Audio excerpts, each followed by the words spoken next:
kurang tertata lagi gitu. Meskipun memang sih jalur atau traffic di sana tuh nggak begitu ribet seperti di Jakarta gitu loh.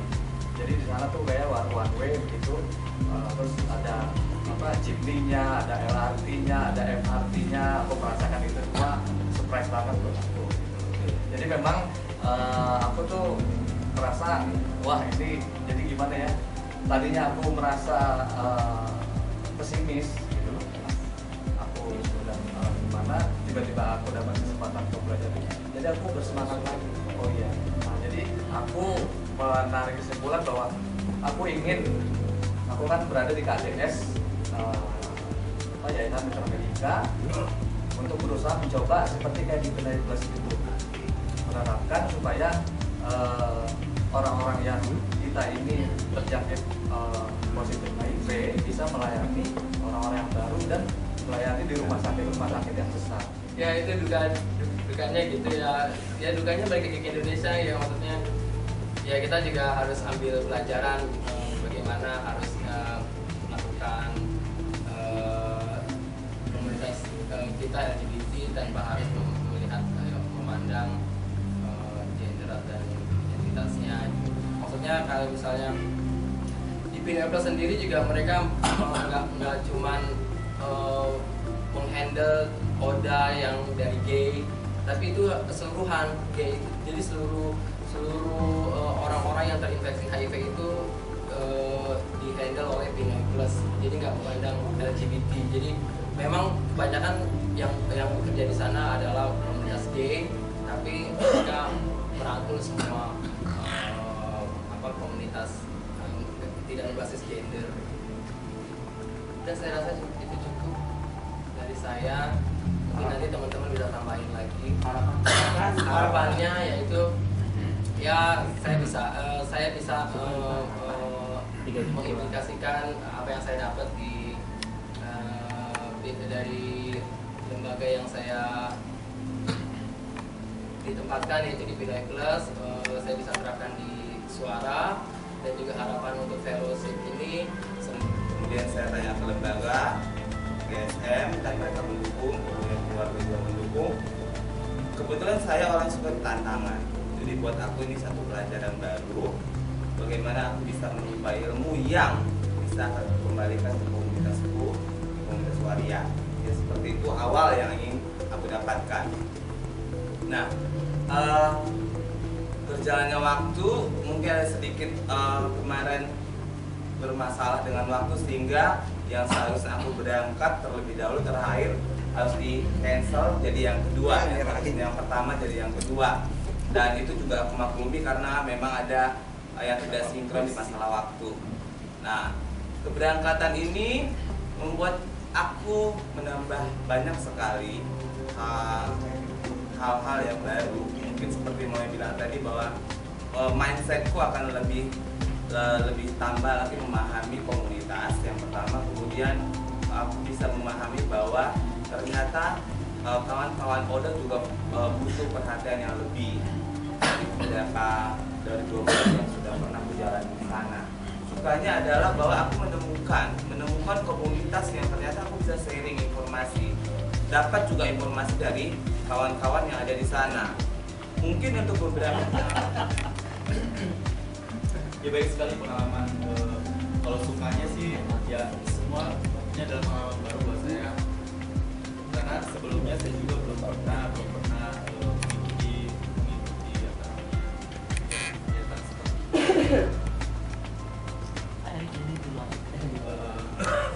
sebenarnya lagi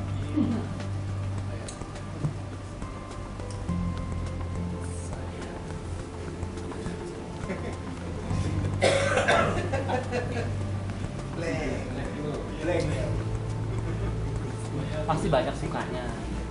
Sukanya yang banyak lu, susahnya nggak ada lu. Sukanya apa? Dapat banyak teman. ya suka dapat banyak Dapat laki berapa? Pacarnya siapa? Dapat pacar. dapat baik teman, dan sampai sekarang juga masih suka komunikasi dengan mereka kan. Gitu.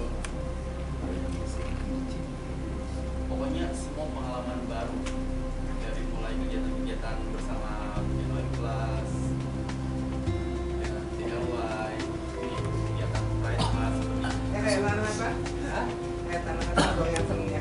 Historia belanja linjong-linjong historia. Iya. Kemudian banyak sih ya pengalaman yang saya ditempatkan, kami berdua sama Mas Putu ditempatkan di PUBG. Nah itu kesan pertama saya di PUBG itu sangat luar biasa karena di sana ternyata itu kan tempat shelter juga. Di situ saya banyak sekali belajar bagaimana mereka orang teman-teman Filipina yang MSM semua gabung, jadi bukan saja MSM, TG semua dari umum juga gabung di sana dan 60% di sana itu adalah Oda. Aku lihat kesehariannya seperti apa, sungguh satu tempat yang bisa mensupport kita semua lah. CST-nya bagus sekali di sana. Untuk CST-nya bagus sekali. Kemudian juga orang-orangnya juga di situ. Saya kenal sosok satu orang yaitu Mother Katie, ya, Celestina Ramirez. Sangat luar biasa. Saya suka dengan karakter dia, bagaimana dia bisa approach ke teman-teman dan bagaimana dia bisa handle semua kegiatan, terutama kalau misalkan diundang di berbagai acara di Manila, itu dalam satu minggu bisa 2 kali kegiatan dan pindah-pindah tempat, dan itu beliau fisiknya sangat kuat sekali dan dia selalu always smile, senyum dan selalu ramah, makanya dia disebut mother karena dia sangat ngomong sekali ya sama teman-teman sana. Ada pengalaman unik saya, kebetulan saya ini agak sedikit cerita, saya indigo, saya bisa melihat ada mata iyalah istilahnya ya. Itu tempat shelternya selain ramai. Itu. Nah, sekarang sedikit saya bercerita tentang di organisasi. Oke. Di place on PUBG, kita ditempatkan di PUBG dan banyak hal yang kita bisa pelajari di PUBG. Jadi pertama kita juga sangat mengidolakan Mami Cathy. Jadi Mami Cathy dengan ketulusannya, dengan keikhlasannya melakukan care, treatment, and support. Gitu. So maybe in Indonesia we need also people like that gitu ya. Jadi kita juga ingin memiliki mami Cathy ya. Mungkin kita udah memiliki Mami Jenny di sini. Seperti itu. Ya, tapi yang santri judes. Kalau Mami Cathy enggak mungkin. Jadi itu. Terus yang bisa dipetik lagi bahwa I'm so impressed gitu ya. Saya sangat terkesan juga dengan di sana over there is a feeding, ada pemberian nutrisi tambahan, baik yang berada di rumah sakit maupun yang lingkungan yang umum ya. Jadi tidak berada di rumah sakit. Itu pada rumah sakit seperti diceritakan oleh Mas Dias. Itu pada hari Senin dan pada hari Jumat itu selalu dilakukan feeding di shelter PUBG. Terus ada beberapa hal lagi diantaranya yaitu saya sangat tertarik juga terhadap bagaimana aku berangkat sendiri dan sebelumnya aku belum kenal sama yang kemarin berangkat bareng aku kayak Teh Dias, Bli Louis, sama Mbak Yuputut. Aku belum kenal sama sekali mereka dan kita dipertemukan di program yang ini. Ya saya kira mereka akan gimana, ternyata mereka sangat baik sekali. Dan kita pergi ke Filipina, kita kemana sih, bandara ya? Kita ke bandara, itu benar-benar pertama kali banget aku masuk ke bandara, terus naik pesawat yang aku banyak nanya ke Mami Jenny, ke Averi, ke siapa, harus bawa apa aja, nggak boleh bawa apa aja, soalnya aku emang belum pernah naik pesawat, ini baru pertama kali naik pesawat ya. Sampai nangis ya?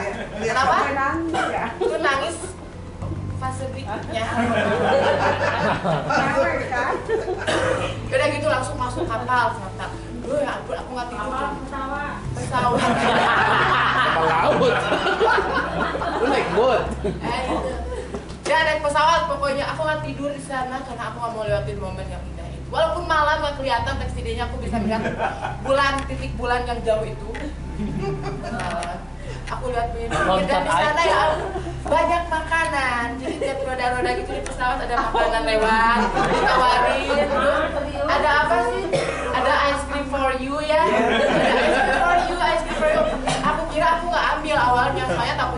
Gila, biasanya kan di pesawat itu yang membludak gitu ya, harganya berapa gitu di emperan pedagang kaki lima berapa, kalau di pesawat jadi berapa gitu.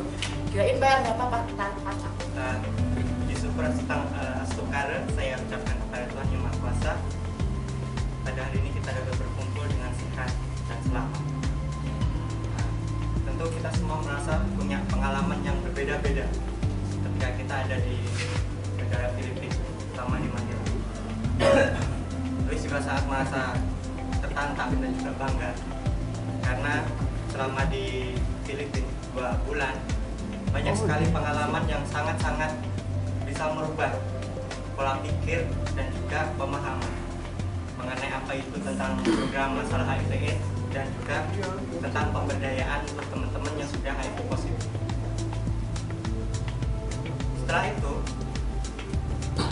dengan mengikuti beberapa kegiatan yang ada di TDT atau Take the Test dengan schedule yang sangat membuat Luis menjadi semakin tertantang, terutama di klinik Social Aging Clinic Caloocan dan juga Social Aging Clinic Renado, di mana kita harus selalu memberikan lecturing atau pengetahuan pemahaman kepada teman-teman dampingan, baik itu waria, transgender.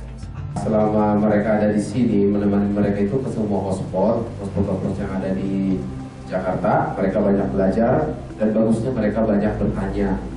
Mereka juga sharing apa yang mereka sudah lakukan di Filipina, dan itu juga bisa membuat pembelajaran buat kita.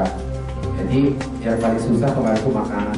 Kelaparan yang bawain mereka juga permasalahan bahasa juga sih. Jadi lapar, pengen minum, jadi pakai bahasa tubuh akhirnya, karena memang yang tugas lapangan yang membawa mereka tuh nggak ngerti sama sekali bahasa Inggris dan juga mereka.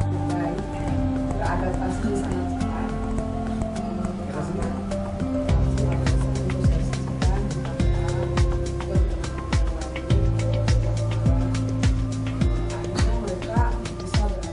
sebenarnya merasakan apa yang teman-teman ceritakan gitu ya, share, apalagi begitu pertama kirim ke sana kemudian kasih kabar itu begitu senangnya juga gitu ya.